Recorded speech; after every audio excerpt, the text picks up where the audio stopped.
जवाहरलाल नेहरू ने एक बार कहा था, तथ्य तथ्य हैं और आपकी पसंद के कारण गायब नहीं होंगे।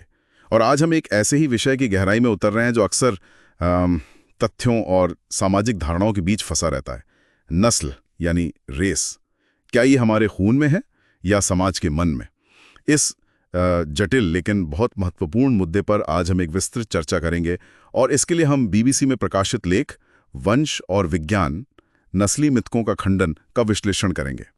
ये विषय न सिर्फ आम जानकारी के लिए अहम है, बल्कि यूपीएससी मुख्य और प्रारंभिक परीक्षा की तैयारी करने वालों के लिए भी, आप जानते हैं, बेहद प्रासंगिक हो सकता है, जहां समसामयिक सामाजिक मुद्दों की गहरी समझ जरूरी है। तो चलिए इस विश्लेषण को शुरू करते हैं। सबसे पहले अगर हम मानव जीनोम परियोजना, ह्यूमन जीनोम प्रोजेक्ट के नतीजों पर आएं। करीब 25 साल पहले इसने कुछ काफी चौंकाने वाली बात बताई थी, है ना? से हलचल मचा दी थी। सोचिए, जिस नस्ल के आधार पर सदियों से इतना कुछ होता आया है, विज्ञान ने पाया कि उसका हमारे डीएनए में कोई साफ जैविक आधार, कोई नक्शा ही नहीं है। ये शायद उस समय का सबसे बड़ा, कह सकते हैं, मिथक तोड़ने वाला खुलासा था। शोध से ये पता चला कि जिन्हें हम अलग अलग नस्लें मानते हैं, उनके बीच जितनी आनुवंशिक भिन्नता है, उससे कहीं ज्यादा भिन्नता तो उस तथाकथित नस्ल के भीतर ही मिल जाती है। अच्छा, मतलब एक ही समूह के लोगों में आपस में ज्यादा फर्क हो सकता है बजाय दो अलग समूहों के लोगों के बीच। हाँ, कुछ मामलों में बिल्कुल ऐसा हो सकता है। तो विज्ञान की नजर में नस्ल एक सामाजिक अवधारणा है, मतलब सोशल कॉन्सेप्ट। ये कोई जैविक सच्चाई नहीं है। अगर विज्ञान ये कह रहा है और हमारे डीएनए में इसका कोई आधार नहीं, तो फिर ये लोगों को अलग अलग नस्लों में बांटने का विचार ये आया कहां से? क्या ये हमेशा से था? ये विचार असल में विज्ञान के बहुत शुरुआती दौर का है, लेकिन वो विज्ञान आज के मानकों पर खरा नहीं उतरता। 18वीं सदी में कार्ल लिनियस ने मनुष्यों को त्वचा के रंग जैसे बहुत ही सतही लक्षणों के आधार पर बांटा था, जैसे एशियाटिकस पीली त्वचा, अमेरिकनस लाल त्वचा, अफ्रीकानस काली त्वचा और यूरोपीय सफेद त्वचा। हाँ, मैंने पढ़ा है इसके बारे में। और ये सिर्फ वर्गीकरण नहीं था, ये नस्लवादी भी था और पदानुक्रमित, मतलब हायरार्किल भी था, एक समूह को दूसरे से बेहतर या कमतर मानने वाला।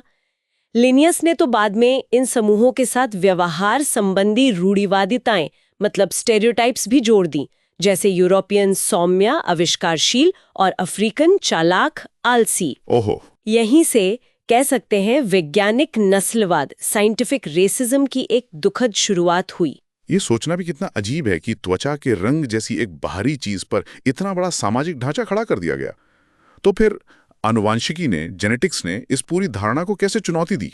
हाँ, जब हमने जीन्स को देखना शुरू किया तो पूरी तस्वीर ही बदल गई।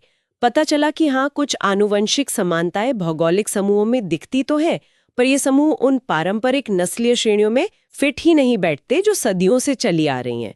जैसे लेख में एक बहुत अच्छा उदाहरण है, इथियोपिया और नमीबिया के दो लोगों के बीच आनुवंशिक स्तर पर उतनी ही या उससे ज्यादा भिन्नता हो सकती है जितनी उनमें से किसी एक की किसी यूरोपियन व्यक्ति से हो। अरे वाह, ये तो सच में पूरी धारणा को पलट देता है। बिल्कुल। फिर भी हम ऐतिहासिक और सामाजिक कारणों से उन दोनों को अश्वेत या ब्लैक कह देते हैं। और अफ्रीकी अमेरिकों का उदाहरण भी देखिए, उनके जीनोम में पश्चिमी अफ्रीकी और यूरोपीय दोनों तरह का वंशानुक्रम का मिश्रण मिलता है। ये इतिहास की देन है। तो मतलब जेनेटिक्स ने साफ कर दिया कि ये श्रेणियां जैविक नहीं है। जी हाँ, विज्ञान की नजर में नस्ल एक जैविक सच्चाई नहीं बल्कि एक सामाजिक अवधारणा है, सोशल कंस्ट्रक्ट। यूं समझिए जैसे पैसा या समय, ये जैविक जरूरतें नहीं है, पर समाज इन्हें मानता है, इनके नियम हैं और ये हमारे जीवन पर कितना गहरा असर डालते हैं। वही बात है। बिल्कुल वैसे ही नस्ल को समाज ने गढ़ा है। लेख में अमेरिकी राजनीति से जुड़ा एक वाकया भी था, स्मिथसोनियन प्रदर्शनी को लेके। वो क्या था? हाँ, लेख में इस बात का जिक्र है कि कैसे पूर्व राष्ट्रपति ट्रंप के प्रशासन ने स्मिथसोनियन प्रदर्शनी के इस विचार पर कथित तौर पे आपत्ति जताई थी कि नस्ल मानव का आविष्कार है। ये उस वैज्ञानिक आम सहमति को एक तरह से चुनौती देने जैसा था, जो मानती है कि नस्ल एक जैविक वास्तविकता नहीं बल्कि एक सामाजिक रचना है। लेख में ट्रंप द्वारा कथित तौर पर अच्छे जीन या बुरे जीन जैसे शब्दों के इस्तेमाल का भी उल्लेख किया गया है, जिसे जेनेटिक्स की जो जटिलता है उसे बहुत ज़्यादा सरल करके देखने की कोशिश के तौर पर देखा जा सकता है। देखिए, यहाँ हमारा उद्देश्य किसी भी राजनीतिक पक्ष का समर्थन करना नहीं है, बल्कि हम केवल लेख में जो प्रस्तुत जानकारी और दृष्टिकोण है उन्हें निष्पक्ष रूप से श्रोताओं के सामने रख रहे हैं। समझ गया। तो इसका मतलब ये हुआ कि भले ही नस्ल का कोई जैविक आधार ना हो, लेकिन क्योंकि समाज इसे एक सच्चाई की तरह मानता आया है, इसके वास्तविक और अक्सर गंभीर परिणाम होते हैं। निश्चित रूप से, बिल्कुल। यही तो सामाजिक संरचना की ताकत और कह सकते हैं खतरा भी है। नस्ल के आधार पर होने वाला भेदभाव, सिस्टेमिक असमानताएं, गरीबी, स्वास्थ्य परिणामों में अंतर, जैसे हमने कोविड-19 महामारी के दौरान देखा कि कुछ अल्पसंख्यक समुदायों में मृत्यु दर ज्यादा थी, ये सब वास्तविक है। हाँ, ये आंकड़े तो सामने आए थे। पर लेख के अनुसार ये अंतर जैविक भिन्नताओं से ज्यादा सामाजिक आर्थिक स्थिति, स्वास्थ्य सेवाओं तक पहुंच में जो असमानताएं हैं, प्रणालीगत पूर्वाग्रह हैं और जो ऐतिहासिक अन्याय हुए हैं, उन जैसे कारकों का नतीजा है। तो इस पूरी चर्चा का सार अगर हम निकालें तो ये है कि आधुनिक विज्ञान और जेनेटिक्स नस्ल को एक जैविक श्रेणी के तौर पर नहीं देखते हैं। ये एक शक्तिशाली सामाजिक संरचना है जिसकी जड़ें इतिहास में है, समाज में है, हमारे जीन्स में नहीं। और मानव की जो आनुवांशिक विविधता है वो इतनी जटिल और मिलीजुली है कि उसे नस्ल की पुरानी सरल परिभाषाओं में बांधा ही नहीं जा सकता। बिल्कुल सही कहा।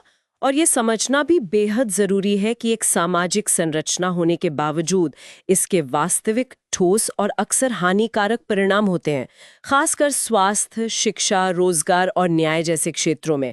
इसे हम अनदेखा नहीं कर सकते सिर्फ इसलिए कि ये जैविक नहीं है। तो हमारे श्रोताओं के लिए, खासकर जो यूपीएससी की तैयारी कर रहे हैं, उनके लिए एक विचारणीय प्रश्न में छोड़ जाते हैं। अगर नस्ल जैविक नहीं है तो भविष्य में मानव विविधता को बेहतर ढंग से समझने और इससे जुड़ी जो सामाजिक असमानताएं हैं उन्हें प्रभावी ढंग से संबोधित करने के लिए हमें किन नई अवधारणाओं, किस तरह की शब्दावली और किन दृष्टिकोणों पर ज्यादा ध्यान देना चाहिए, सोचने वाली बात है। इस गहन विश्लेषण में हमारे साथ जुड़ने के लिए बहुत बहुत धन्यवाद। अगर आपको ये चर्चा यूपीएससी की तैयारी के नजरिए से या सामान्य जानकारी के लिए उपयोगी लगी तो कृपया इसे लाइक करें, हमारे चैनल को सब्सक्राइब करें। और अगर आपके कोई प्रश्न या विचार हैं इस विषय पर तो नीचे टिप्पणी में जरूर साझा करें, हम पढ़ने की कोशिश करेंगे।